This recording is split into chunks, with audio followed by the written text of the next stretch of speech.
தேவனுக்கு முன்பாக. அவருக்கு அந்த ஆலோசனை சங்கத்துக்கு முன்பாக நிற்க வேணும் நம்ம எல்லாரும். ஸோ அவங்க அந்த ஆலோசனை சங்கத்துக்கு தேவனுக்கு அவங்க ஆலோசனை செய்ய விட்டுடுவாரு.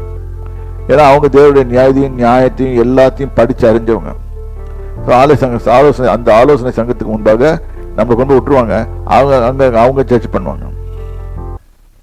நீ உன் சகோதரனை மூடன் என்று சொன்னிய என்று ஆலோசனை சங்கத்தில் பேசுவாங்க. அப்போ என்ன பண்ணுவீங்க? ஸோ அடுத்தது சகோதரனை வீண் என்று சொல்லுகிறவன், அடுத்தது மூடனே என்று சொல்லுகிறவன் எரிநரகத்துக்கு பார்த்து ஏதுவாக இருப்பான். நேரம் ஜட்ஜ்மெண்ட் போய் சரி இந்த தடவை மன்னிச்சு விட்டுலாம்லாம் அதெல்லாம் வராது. மூடனேன்னு சொன்னால் எரிநரகம். இப்போ யோசனை பண்ணுங்க, நம்ம எந்த வழியில் போனோம்? மூடனேன்னு சொல்கிறோமா இல்லாட்டி எப்படி சொல்கிறோம்? ஸோ இங்கே கர்த்தருடைய ஸ்டாண்டர்ட்னு ஒன்று இருக்குது. உண்மையாகவே நம்ம கர்த்தரை பற்றி அறிந்து கொள்ளுவர்களாக இருந்தால் இதெல்லாம் செய்ய மாட்டோம். I hope you understand it. ஆகையால் 23வது வசனம், ஆகையால் நீ பலிபீடத்தின் இடத்தில் உன் காணிக்கையை செலுத்த வந்து உன் பேரில் உன் சகோதரனுக்கு குறை உண்டென்று அங்கே நினைவு கூறுவாய். உன் பேரில் உன் சகோதரனுக்கு குறை உண்டு அந்த இடத்துல நினைவு கூறுவாயானால் அங்கே தானே பலிபீடத்தின் முன் உன் காணிக்கையை வச்சுட்டு முன்பு உன் சகோதரனோட ஒப்புரவாகி பின்பு வந்து உன் காணிக்கையை செலுத்து. இங்கே சகோதரனை சொல்றேன். ஓகே, அதுக்கு ரோட்ல போறோம்னா நம்ம பேசிட்டு இருக்க முடியாது. ஓகே, சகோதரனுக்கு நிறைவு கூறுவாங்க. அங்கே வச்சுட்டு போய் சகோதரனை ஒப்புரவாக்கிட்டு வா. சகோதரனோட சண்டை போட்டு சர்ச்சுக்கு போவாத. சர்ச்சுக்கு போனீங்கன்னா அங்கே போய் பலி செலுத்த போவாத, காணிக்க போடுவாங்க. அது அங்கீகரிக்க மாட்டார். தேவ ஜனமே கொஞ்சம் ஜாக்கிரதையாக நம்ம கர்த்தருடைய வழிகளை பற்றி யோசனை பண்ணும். தேவனுடைய ராஜ்யத்தை பற்றி, இதுதான் கர்த்தரை பற்றி அறிகிற அறிவு.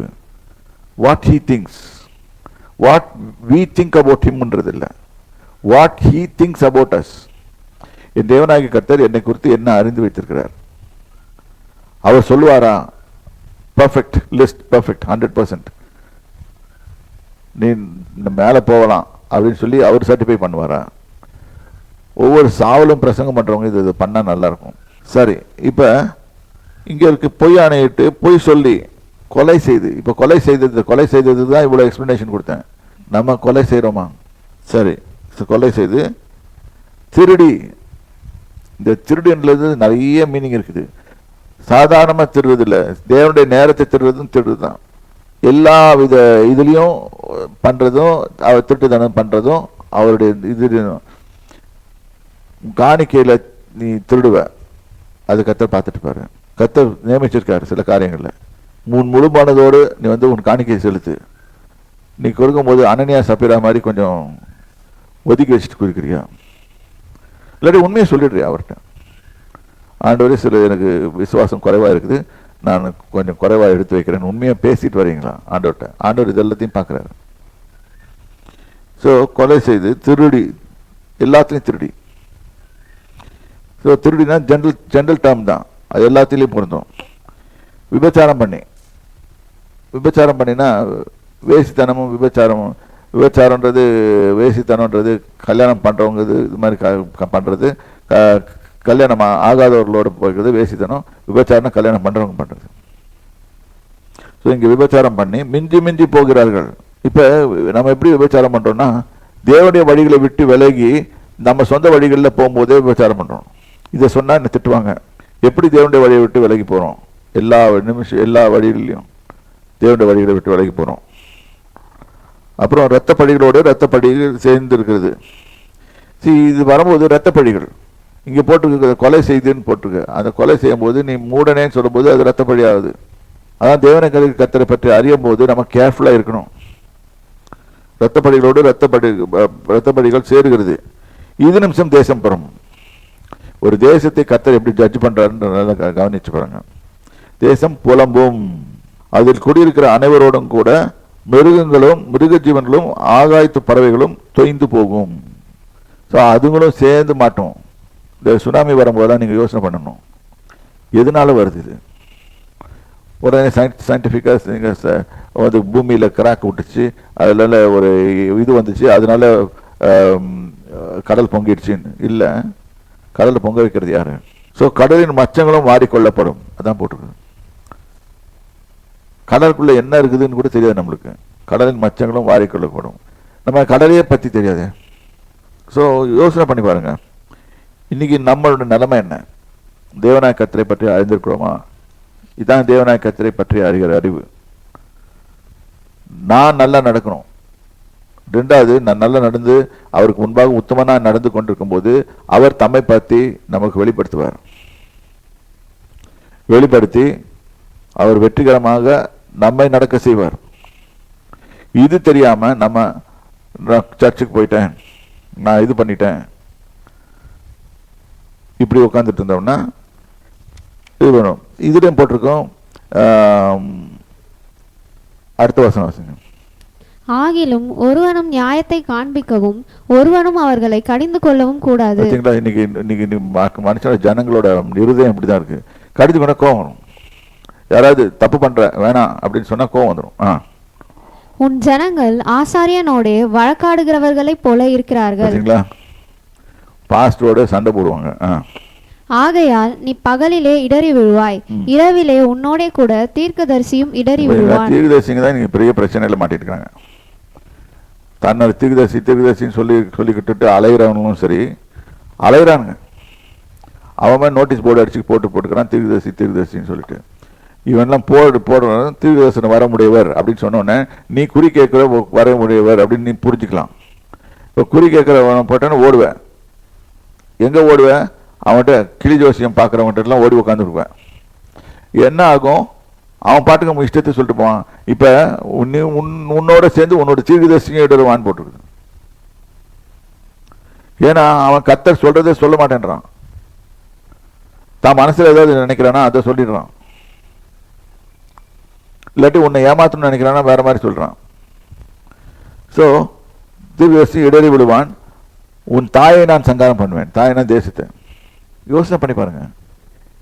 Creator of the heaven and earth, வானத்தையும் பூமியும் படைத்த சர்வ வல்லமைக்கு அதிபதி அவர் சொல்லுகிற காரியங்கள்.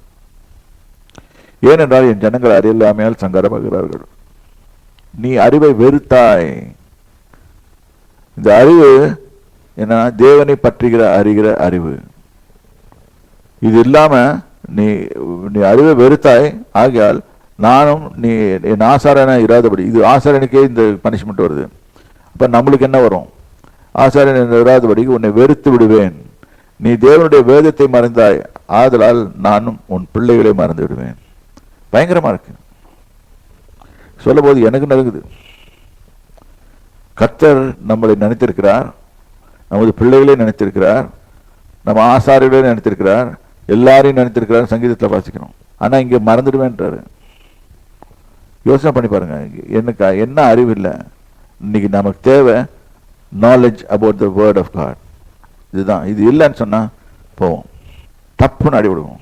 எனிவே, அவர்கள் எவ்வளவாய் பெருகினார்களோ அவ்வளவாய் எனக்கு விரோதமாய் பாவம் செய்தார்கள்.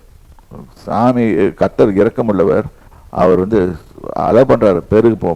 பெருகி சரி இவன் இந்த ஜெனரேஷன் அது நல்லா இருக்குதா அப்படின்னு பார்ப்பா, அடுத்த ஜெனரேஷனுக்கு போகிறாரு.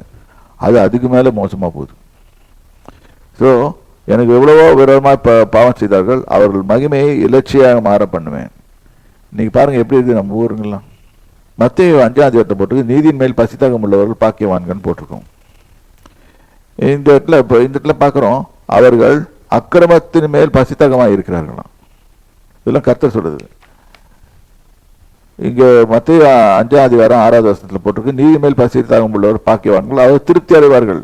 இவங்க அப்படின்னா இங்க என்னன்னா திருப்தி அடைய மாட்டாங்க. ஏனென்றால் அக்கிரமத்தின் மேல பசித்தாகமாக இருக்கிறார்கள். எனவே இந்த பாஸ்டர் என்ன ரொம்ப கடுமையா பேசுறான்னு சொல்லி நினைக்காதீங்க. நம்முடைய வழிகளை நம்ம தான் ஆராய்ச்சி பண்ணி பார்க்க வேண்டும். நம்ம வழிகள் கர்த்தருடைய வழிகளோடு ஒத்திருக்கிறதான்றது பார்க்க வேணும். ஆராய்ச்சி பண்ணுங்க, தியானிங்க. கர்த்தரத்தில் பிரியமா, அவர் உங்கள் மேல் பிரியமா நடந்து கொள்ள அவரோட கோஆபரேட் பண்ணுங்க. கர்த்தர் தாமே உங்களை ஆசீர்வதிப்பாங்க. இதை கேட்டுக்கொண்டிருக்க மக்களை ஒரே ஒரு காரியங்கள் செய்யுங்க. இந்த வீடியோவை சப்ஸ்கிரைப் பண்ணுங்க, பெல் பட்டனை தட்டி விடுங்க. அநேகருக்கு சென்றடையும், அநேகர் தேவனை பற்றி அறிந்து கொள்ள எங்களுக்கு உதவியாக இருக்கும். கர்த்தர் தாமே உங்களை ஆசீர்வதிப்பாங்க. கர்த்தருடைய நாமத்துக்கு ஸ்தோத்திரம். நாங்கள் ஜெபித்து முடிப்போம். தகப்பனே ஸ்தோத்திரம் அப்பா.